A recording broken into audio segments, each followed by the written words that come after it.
Hello दोस्तों, स्वागत है आपका हमारे यूट्यूब चैनल में। आज के वीडियो में हम लोग बात करेंगे बीबीएम के यूनिवर्सिटी के यूजी सेमेस्टर 1 के माइनर पेपर पॉलिटिकल साइंस का। ठीक है, पॉलिटिकल साइंस माइनर पेपर का इंपॉर्टेंट क्वेश्चन इस वीडियो में हम लोग करते हैं। ठीक है, तो चलिए देखते हैं कि आज के वीडियो में कौन सा क्वेश्चन हम लोग बात करने वाले हैं जो कि परीक्षा के लिए काफ़ी इंपॉर्टेंट है और पूरी तरह से आपके सिलेबस पर बेस्ड ही है। ठीक है, सिलेबस से बाहर कोई भी क्वेश्चन मैं आप लोग को नहीं करवाने वाला हूँ और सिलेबस के अकॉर्डिंग आप अगर तैयारी करेंगे तो सारे क्वेश्चन मैं 100% कह सकता हूँ कि सारे क्वेश्चन आप परीक्षा में सक जाएंगे। ठीक है, और जितना आपको लिखने बोलेगा वो उतना तो आप लिख सकते हैं। ठीक है, तो चलिए देखिए, अंतर्राष्ट्रीय मुद्रा कोष यानी कि IMF के कार्यों को न कीजिए। IMF यानी कि अंतर्राष्ट्रीय मुद्रा कोष, इसका फुल फॉर्म होता है international monetary fund. International monetary fund IMF को फुल फॉर्म होता है। ठीक है, तो इससे पहले आप लोगों ने विश्व बैंक का वीडियो आप लोगों ने देख लिया होगा, तो विश्व बैंक के बाद आप ये IMF वाला वीडियो देख लीजिए। ठीक है, तो चलिए समझ लेते हैं कि IMF यानी कि अंतर्राष्ट्रीय मुद्रा कोष क्या होता क्या है और इसके क्या कार्य होते हैं। देखिए, IMF का गठन 1944 में ब्रेटन वुड्स सम्मेलन में शुरू किया गया था। इसका जो स्थापना गठन किया गया था, गठन 1944 में हुआ था ब्रेटन वुड्स सम्मेलन की तरफ। अब ब्रेटन वुड्स सम्मेलन कहाँ पर ये है, तो यह आपका ब्रेटन वुड अमेरिका में, USA। अगर ये चीज़ भी ध्यान रखिए कि आपको पूछा जाए कि अंतर्राष्ट्रीय मुद्रा कोष का मुख्यालय कहाँ है, मुख्यालय कहाँ है, तो मुख्यालय है वॉशिंगटन DC में, वॉशिंगटन DC। आप इससे पहले भी अगर वीडियो आप लोगों ने देखा होगा वर्ल्ड बैंक विश्व बैंक वाला, उसमें भी मैंने बताया कि विश्व बैंक का भी मुख्यालय वॉशिंगटन DC में है, वॉशिंगटन DC जो कि अमेरिका में, और अंतर्राष्ट्रीय मुद्रा कोष का भी मुख्यालय वॉशिंगटन DC में ही है। ठीक है, आगे देखते हैं कि IMF 27 दिसंबर 1945 को अस्तित्व में आया। देखिए समझिए, अगर 1944 में ब्रेटन वुड्स सम्मेलन हुआ था, फिर ये बैंक कब बना, तो 27 दिसंबर 1945 को अस्तित्व में आया और आज यह एक अंतर्राष्ट्रीय संगठन है। इसमें अभी 129 सदस्य देश शामिल हैं। ठीक है, वॉशिंगटन DC में मुख्यालय ठीक है, यहाँ पे मैंने बता दिया कि वॉशिंगटन DC में मुख्यालय है। ठीक है, IMF वैश्विक मौद्रिक सहयोग को बढ़ावा देने, देखिए मौद्रिक सहयोग, मुद्रा मतलब होता है पैसा, पैसा का सहायता देता है, लोगों को सहायता करता है, लोन देता है। ठीक है, और वित्तीय स्थिरता हासिल करने, दुनिया भर में अंतर्राष्ट्रीय व्यापार, रोजगार और आर्थिक विकास को सुविधाजनक बनाने को और बढ़ावा देने पर केंद्रित है। यानी कि ये जो अंतर्राष्ट्रीय मुद्रा कोष है, इसका अगर काम अगर समझिए तो इसका अंतर्राष्ट्रीय मुद्रा कोष का काम और विश्व बैंक का काम दोनों का एक ही काम है।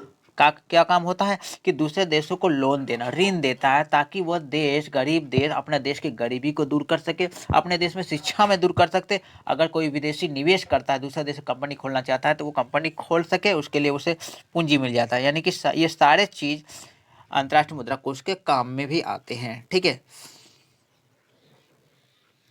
आगे समझ लेते हैं। IMF संयुक्त राष्ट्र की एक विशेष एजेंसी है। अब संयुक्त राष्ट्र संघ का आपने नाम सुना होगा, संयुक्त राष्ट्र संघ, उसी का एक एजेंसी के रूप में यह होता है। ठीक है, महामंदी के दौरान अंतर्राष्ट्रीय मौद्रिक सहयोग के टूटने से IMF का विकास हुआ क्या, एक बार महामंदी आ गया था। यानी महामंदी का क्या होता है कि पूरे देश में फैक्ट्रियाँ वगैरह बंद हो गया था, फैक्ट्रियाँ बंद हो गया था, लोग बेरोजगार हो गए थे, और कोई लोग बेरोजगार हो गए थे फैक्ट्रियों में, नए सामान बनाने के लिए पूंजी नहीं थे, लोगों को नया काम शुरू करने के लिए पैसे नहीं थे। तो ये सब उस समय अंतर्राष्ट्रीय मुद्रा कोष का स्थापना हुआ और लोगों को वित्तीय मदद दिया गया, पैसा दिया गया, पूंजी दिया गया, ताकि आप अपनी कंपनी को फिर से चालू करते सके, लोग भी अपना नया बिजनेस शुरू कर सके।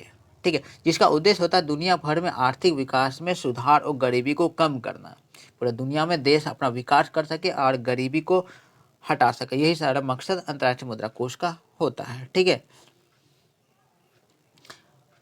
IMF को अंतर्राष्ट्रीय आर्थिक प्रणाली में एक प्रमुख संगठन माना जाता है। ठीक है, अंतर्राष्ट्रीय लेवल, पूरा दुनिया के लेवल में एक बहुत ही इंपॉर्टेंट संस्था माना जाता है, जो आर्थिक संप्रभुता और मानव कल्याण को अधिकतम करने के साथ साथ अंतर्राष्ट्रीय पूंजी के विनिर्माण पर भी ध्यान केंद्रित करता है। क्या कर रहा है कि अंतर्राष्ट्रीय कल्याण करता है, लोगों का कल्याण करता है, और पूरे किसी भी देश में अगर अगर विकास नहीं हो रहा है, अपने देश को अगर विकास करना है, पूर्ण निर्माण, फिर से अगर निर्माण करना है, अपनी कंपनियों का निर्माण करना, देश का निर्माण करना है, तो ये सारे कामों में IMF मदद करता है। ठीक है, आगे देखिए, अंतर्राष्ट्रीय मुद्रा कोष के कार्य। अगर मैं कभी IMF कह रहा हूँ तो IMF तरफ से, तो IMF ही अंतर्राष्ट्रीय मुद्रा कोष को ही IMF कहते हैं। ठीक है, तो समझिए, मैं जितना भी IMF बोल रहा हूँ तो आप समझ जाइएगा अंतर्राष्ट्रीय मुद्रा कोष का बात कर रहा है। तो चलिए आगे देखते हैं कि इसका कार्य क्या है। तो पहला कार्य क्या है, विदेशी विनिमय दर में स्थिरता। जो दूसरे देश के साथ जो लेन देन होता है वो दर में स्थिर रहे, घट बढ़ ज़्यादा ना हो, ये इसका मकसद में होता है। ठीक है, IMF विदेशी विनिमय दरों में स्थिरता प्राप्त करने में मदद करता है। आईएमएफ के तहत विनिमय दरों में उतना उतार चढ़ाव नहीं होता, क्योंकि स्थिर रखता है, उतार चढ़ाव नहीं होने देता। क्योंकि अगर कोई उतार चढ़ाव होता है तो बहुत लोगों पर इसका इफेक्ट पड़ सकता है। ठीक है, ये देशों में उतना उतार चढ़ाव नहीं होता जितना आईएमएफ की स्थापना से पहले होता था। जब आईएमएफ की स्थापना नहीं हुआ था 1944 से पहले पहले बहुत ज़्यादा उतार चढ़ाव होता था विनिमय दरों में, लेन देन वाले दरों में। जब से आईएमएफ की स्थापना हुआ तो विनिमय दर में बहुत ज़्यादा उतार चढ़ाव नहीं होता, तो लोगों पर उतना ज़्यादा इफेक्ट पड़ता नहीं, कोई बुरा इफेक्ट नहीं पड़ता है। ठीक है, दूसरा कार्य देखते हैं आईएमएफ का। दूसरा कार्य है कि मुद्रा भंडार। आईएमएफ सभी सदस्य देशों की मुद्राओं के लिए एक भंडार के रूप में कार्य करता है। यानी क्या करता है, कोई देश अपना, हर देश का तो अपना अपना मुद्रा चलता है। आप जैसे कि बोल देते हैं कि अमेरिका में डॉलर चलता है, भारत में रुपया चलता है, तो सऊदी अरब में रियाल चलता है ना। हर देश का अलग अलग करेंसी चलता है। तो करेंसी को आईएमएफ क्या करता है, अपने पास जमा करके रखता है। ठीक है, और ज़रूरत के समय उसे वापस भी दे देता है। जहाँ से उधार लेने वाला देश अन्य देशों से उधार ले सकता है। अगर लोग जमा करके रखेंगे पैसा आईएमएफ में, तो दूसरे देश उससे लोन भी लेके अपना काम चला सकते हैं। ठीक है, सभी सदस्य देश अपने अधिशेष धन आईएमएफ के पास जमा करते हैं। इन इन देखो इन ये देखो इन जमा किए गए फंडों का उपयोग अन्य देशों को ऋण देने के लिए किया था। मैंने अभी बताया ना कि अगर किसी देश के पास बहुत ज़्यादा पैसा है तो वो पैसा आईएमएफ में जमा करके रख सकता है, और आईएमएफ वही पैसा क्या करेगा, जो ज़रूरत वाले देशों को लोन के रूप में दे देता है। तो यानी कि इस तरीके से पूरे देश में पूरे दुनिया के देशों में स्थिरता बना रहता है, हर देशों का मदद हो जाता है ज़रूरत के समान में। ठीक है, अगला कार्य देखते हैं, कम आय वाले देशों के लिए समर्थन। जिन देशों का आय कम है वे देश तो लोन लेके अपना काम चला सकते हैं। देखिए, आईएमएफ ने अपने कम आय वाले सदस्यों को गरीबी कम करने और कर्ज का बोझ कम करने के लिए नीतिगत सलाह, तकनीकी सलाह, सहायता और ऋण के साथ सहायता प्रदान की है।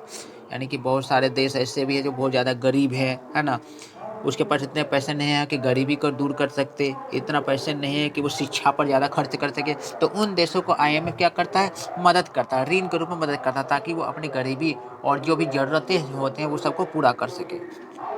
अगला कार्य देखिए, मौद्रिक रिजर्व कोष की स्थापना। आईएमएफ विभिन्न देशों की राष्ट्रीय मुद्राओं का एक बड़ा भंडार करके मौद्रिक रिजर्व स्थापित करने में मदद करता है। इस स्टॉक से ही फंड सदस्य देशों की विदेशी मुद्रा आवश्यकताओं को पूरा करता है। यानी कि ये क्या करता है, पैसे को अपने पास जमा करता है और लोगों को जरूरत के समय देता है। बात वही घूम फिर के वही चीज़ आ रहा है। तो आप लोग, उम्मीद है आप लोग को समझ में आ गया हो कि आईएमएफ के क्या कार्य है। ठीक है, मिलते हैं हम लोग नेक्स्ट वीडियो में।